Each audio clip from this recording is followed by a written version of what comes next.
एक बार दो ब्राह्मण, एक बूढ़ा और एक जवान तीर्थ यात्रा पर वृंदावन घूमने गए। यह एक लंबी यात्रा थी और उन दिनों कोई रेलगाड़ी नहीं थी, इसलिए यात्रियों को बहुत कठिनाइयों का सामना करना पड़ा। यात्रा में मदद करने के लिए बूढ़ा व्यक्ति युवक का बहुत आभारी था और वृंदावन पहुंचने पर उसने उससे कहा, मेरे प्यारे लड़के, तुमने मुझे इतनी सेवा प्रदान की है और मैं तुम्हारा बहुत आभारी हूँ। मैं बहुत चाहूँगा कि मैं वह सेवा लौटाऊँ और तुम्हें कुछ इनाम दूँ। मेरे प्रिय महोदय, युवक ने कहा, आप मेरे पिता की तरह ही एक बूढ़े व्यक्ति हैं। आपकी सेवा करना मेरा कर्तव्य है। मुझे किसी पुरस्कार की आवश्यकता नहीं है। नहीं, मैं आपका आभारी हूँ और मुझे आपको इनाम देना होगा, बूढ़े व्यक्ति ने जोर देकर कहा। फिर उसने उस युवक से अपनी छोटी बेटी की शादी करने का वादा किया। बूढ़ा आदमी बहुत अमीर आदमी था और युवा हालांकि एक विद्वान ब्राह्मण था पर बहुत गरीब था। इस पर विचार करते हुए युवक ने कहा, यह वादा मत करो, तुम्हारे परिवार वाले कभी नहीं मानेंगे। मैं इतना गरीब आदमी हूँ और आप कुलीन हैं, इसलिए यह शादी नहीं होगी। देवता के सामने इस तरह का वादा न करें। बातचीत मंदिर में गोपाल कृष्ण के देवता के सामने हो रही थी और युवक चिंतित था कि देवता को ठेस न पहुंचे।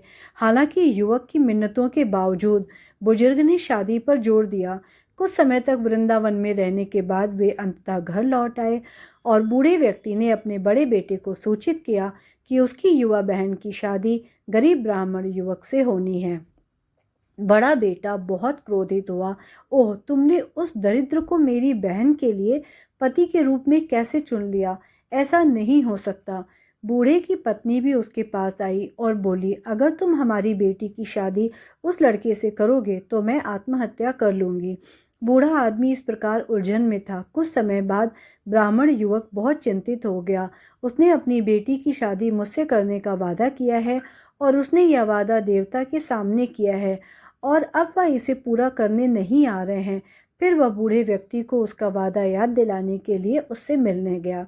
आपने भगवान कृष्ण के सामने वादा किया था, युवक ने कहा, और आप वह वादा पूरा नहीं कर रहे हैं, यह कैसा है? बूढ़ा चुप था। वह कृष्ण से प्रार्थना करने लगा क्योंकि वह भ्रमित था। वह नहीं चाहता था कि उसकी बेटी की शादी उस युवक से हो और उसके परिवार में इतनी बड़ी परेशानी पैदा हो।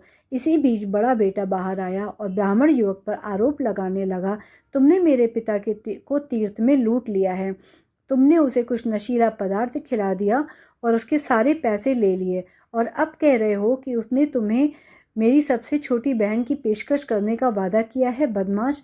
इस प्रकार बहुत शोर मच गया और लोग एकत्रित होने लगे। युवा समझ सकता था कि बूढ़ा अभी भी सहमत था, लेकिन परिवार उसके लिए मुश्किलें खड़ी कर रहा था। बड़े बेटे के शोर के कारण लोग इकट्ठा होने लगे और युवक ने उन्हें बताना शुरू कर दिया कि बूढ़े व्यक्ति ने देवताओं के सामने यह वादा किया था, लेकिन वह इसे पूरा नहीं कर सका क्योंकि परिवार आपत्ति कर रहा था। सबसे बड़ा बेटा, जो नास्तिक था, अचानक युवक को टोकते हुए बोला, आप कहते हैं कि भगवान साक्षी थे। ठीक है, यदि वह आकर मेरे पिता के इस वचन की गवाही दे तो तुम मेरी बहन से विवाह कर सकते हो।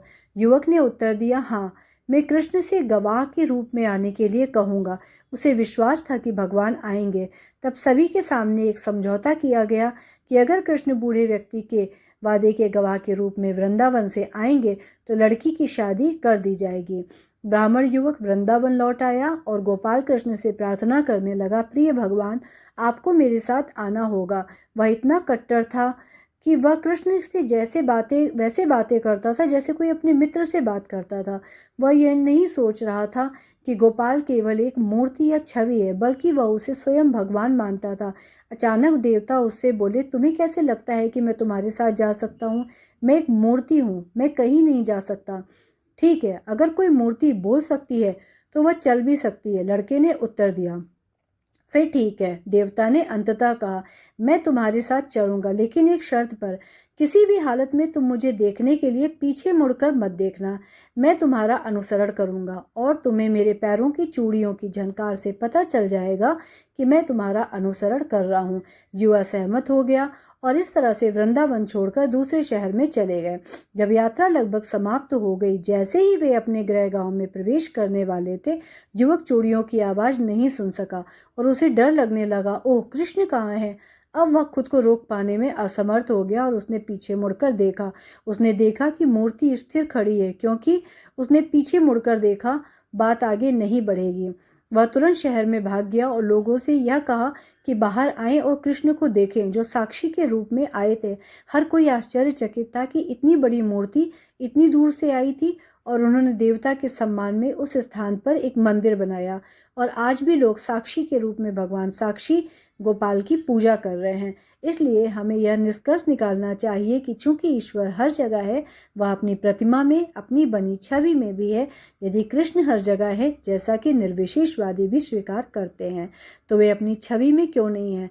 कोई छवि या मूर्ति हमसे बात करती है या नहीं, यह हमारी भक्ति की डिग्री पर निर्भर करता है। लेकिन अगर हम छवि को केवल लकड़ी या पत्थर के टुकड़े के रूप में देखना चुनते हैं, तो कृष्ण हमेशा हमारे लिए लकड़ी या पत्थर ही रहेंगे। कृष्ण हर जगह हैं, लेकिन जैसे जैसे हम आध्यात्मिक चेतना में आगे बढ़ते हैं, हम उन्हें वैसे ही देखना शुरू कर देते हैं जैसे वे हैं।